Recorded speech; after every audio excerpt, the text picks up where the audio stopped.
Matt-Trakker's gonna leave the nation, and Spectrum's got such supervision. Mask is a mighty power that could save the day.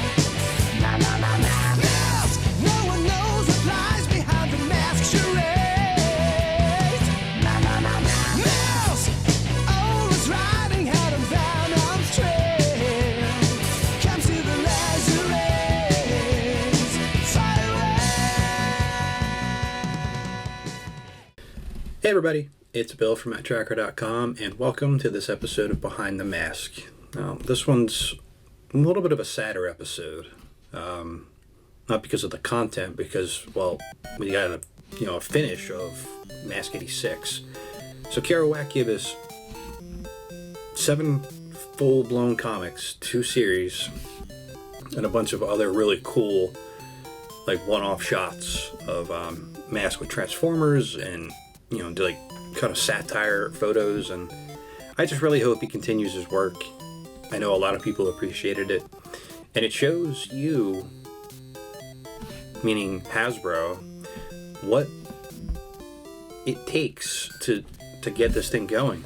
You tried with IDW and it didn't work. One person did this. One person. I mean, I'm sure he had help along the way, I'm sure, but writing and drawing and everything in between, all fan-made. Can't beat that.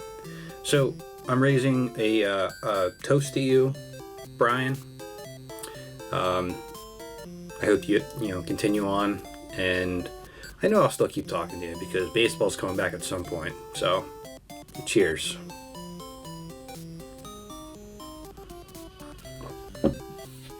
Oh man. So let's dive into the cover. This one's pretty unique in my opinion. When I first saw it, I didn't know who that little boy was going to be in the bottom left-hand corner. And if you haven't read it yet, well, spoilers ahead. So you have a really cool rendition of the Trackers in the middle, which he said that he borrowed the idea from the Alan Greenwood work that was done on my website back from 2007. Damn, it's a long time ago. But borrowing's fine. It's all part of the fun. You got Ace here. You got Miles, and you got Scott there in the corner, crying. I wonder why. And the one thing, if you haven't noticed in these comics, these are pretty graphic, so keep that in mind. So we open up with kind of a flashback with Matt, T-Bob, Scott, and Ace. And basically, the premise at this point here is that Ace is sick of waiting around. All the other agents have died. What are they waiting for? That's, and essentially, in a nutshell, he's calling out Matt for those reasons. It's pretty cool because Ace doesn't really have a lot of arc in the cartoon, and I don't remember enough about the comics themselves to tell you any kind of arc he might have had, but it's cool to see. It's cool to see a different take, and just kind of keep the plot moving forward here. So we see Ace leave, and we got the title down here. You got Brian's name there, right? So now we're back in current time of 91. You got a cool chase scene going on here. You got Scott riding T-Bob. You got Raven. You got Jungle Challenge going on here all over the place. I mean, not Jungle Challenge, Adventure Packs, but Jungle Challenge was in it. And you got Stinger here. It's pretty cool. To actually make T-Bob useful in this point. So let's see what we get. So a lot of action scene here. Miles taking a shot at Matt, and we have Jacques and Calhoun being chased by a vampire. And we have Julio coming in out of nowhere here. Well, he was in the first page, but You know, he came in on this shot here. So I like some of the comedy in here. I'm sorry, he can pull a trigger faster than I can say Mirage on. Like, it's kind of funny when you think about it. Like, it's something on, and pulling a trigger is definitely got to be quicker. It's not something you think about. So we got, let's see, got T-Bob talking about the stone, the Mandela stone. Stinger's getting ready to fire. What do we got? Oh, no, T-Bob. No.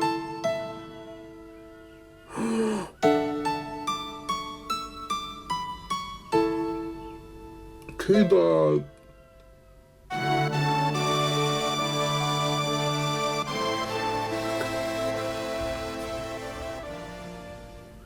He died doing what he loved. Getting in the way. To be fair, it's a pretty noble sacrifice, and I appreciate the fact that you wrote him in like this. But I will never have feelings for him. But he has the stone. You have Scott here, and you see Matt just loses it, and uses the dolphin mask, which you can kind of interpret it because it's not really used in any kind of fashion that I remember seeing. So he kind of has a little bit to go with here. Or Scott has it. I'm sorry, and breaks his neck. Just breaks it. So Bruno's dead. He's real dead. We got more of a chase scene here. And it seems like they're kind of getting outworked here, but then Ace comes in.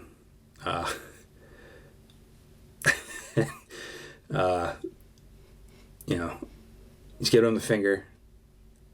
That's not good. You don't want to get on Ace's bad side. He's hard enough to deal with when you're on his good side. So I like the dynamic here. So yeah, he got shot down. He's real dead.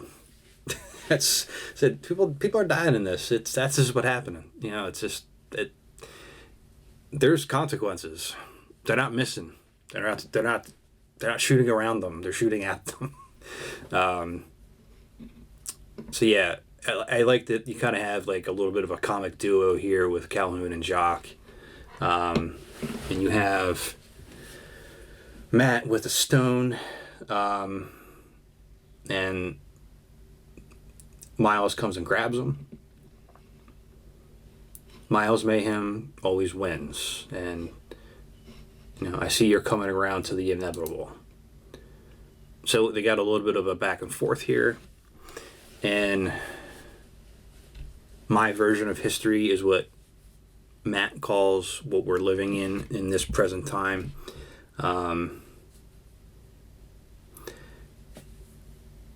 So you get a little of a backstory here too. I used the Mandela Stone to create my version of history. I spoke of my father, who had the luxury of dying in his sleep. He deserved worse. So I used the Mandela Stone to travel back to the day he died, and I killed him the same way I'm going to kill you, Matt-Trakker.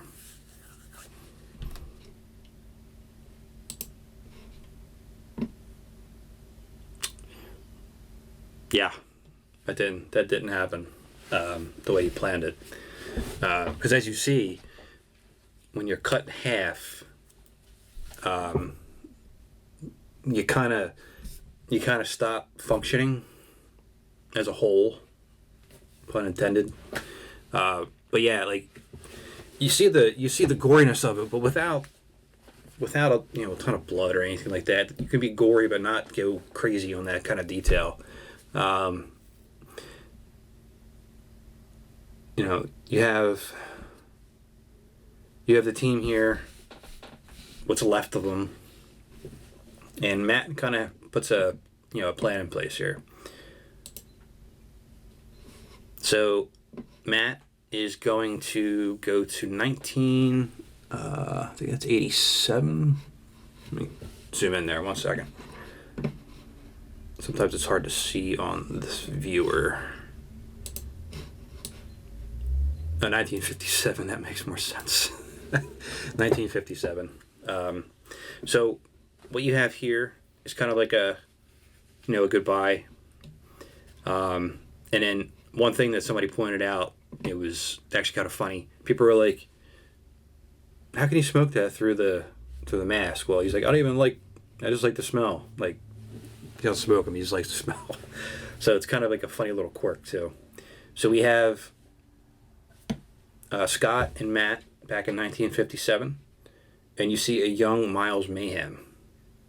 It's interesting. Like when the story was being put together, I was privy to seeing some of the pages beforehand, but I didn't do it.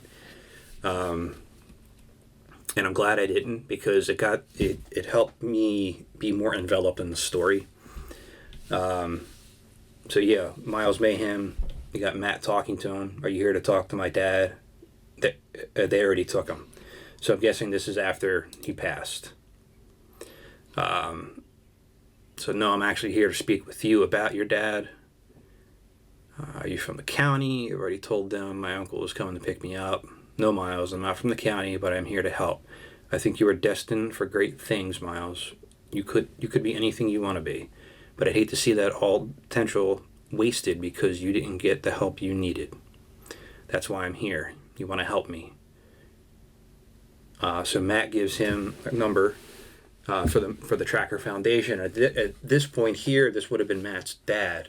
So you kind of see the tie-in there. Explain the situation. It's a number of a man who can help. Call him and explain the situation. You're special, Miles, because I know what kind of man my father is. And then, now what? Only time will tell.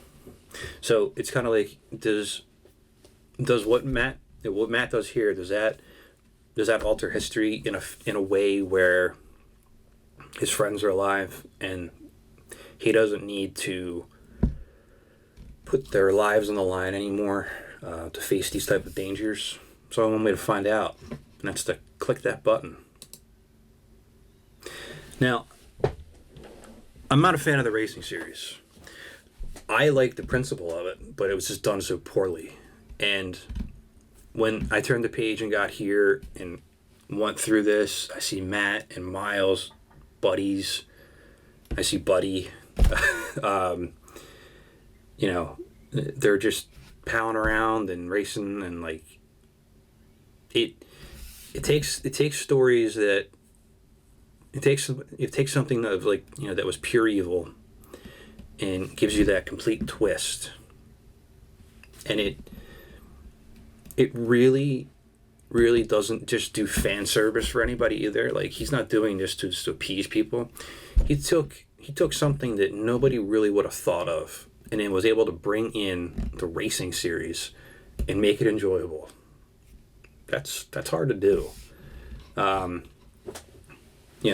We have some back and forth here. You see these guys here. That was a close one out there today. You had us sweating for a few minutes toward the end. There's more where that came from. I'm counting on it. So you see friendly banter. So you have Andy here working with Miles. They did before. And he's still alive because he wasn't murdered. I thank God we don't have Maximus Mayhem, because the hell's the point of him? But see that they're working together. They're, it's really unique. It really is really special. So Bill, I guess that's a nod to me, right? After 3 races, the boys in Buzzard have already jumped out to an early claim on the season's Mask Cup. Do you see anybody who else is going to be able to derail their path to back championships? Well, if you ask me, with all eyes on Tracker boys in Buzzard, I'm focused on the Tracker piloting Goliath. And in my opinion, the future is looking bright for Matt-Trakker. So, and I love this shot here. Very minimalist detail. It's pretty cool.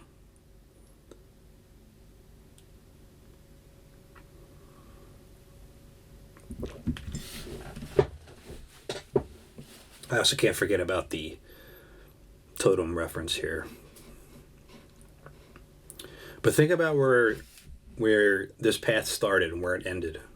A fan who has a ton of talent, very creative, took characters that we remember, didn't alter them too much. Some of the personalities might have been a little different, where it still worked in today's world. And that's what you have to look forward to. That's what we have to kind of keep pushing for. Hasbro, Paramount, whoever's looking and watching these types of channels, you can see the feedback. And I know that, a small YouTube channel like mine isn't a lot to refer to, but there's a lot of other things out there. A lot of message boards, a lot of sales on eBay, a lot of people willing to help, willing to offer advice and offer anything that would help get this thing going. And I know we have a writer in place. I know F. Gary Gray is involved in directing. I just hope that the fans are going to like it as much as they like this comic. It's been a long time. And I just hope that the work that's done is really done right. Like with this comic. Done with passion and done with conviction and done with love. I mean, you can't work on something and not love the content. You'll just go insane. And I really appreciate the kind of path you took us on with this. So thank you again, sir. And there's a thank you on the back here. And you're welcome. And keep on creating. Keep on using your imagination. And I really do want to get a Billboard Blast kind of mashup going soon too. You can even just put it like through a meat grinder or something. You can make a whack tune, or one of those car cube crushers. Just have it going low, like lowered into it. I would love that. But no, again, thank you. Let them know what your thoughts are on the comic. You people have, but post it here too. Let them know that you're still reading and rereading. So until next time, this is Bill from Matt-Trakker.com, and I'll talk to you later.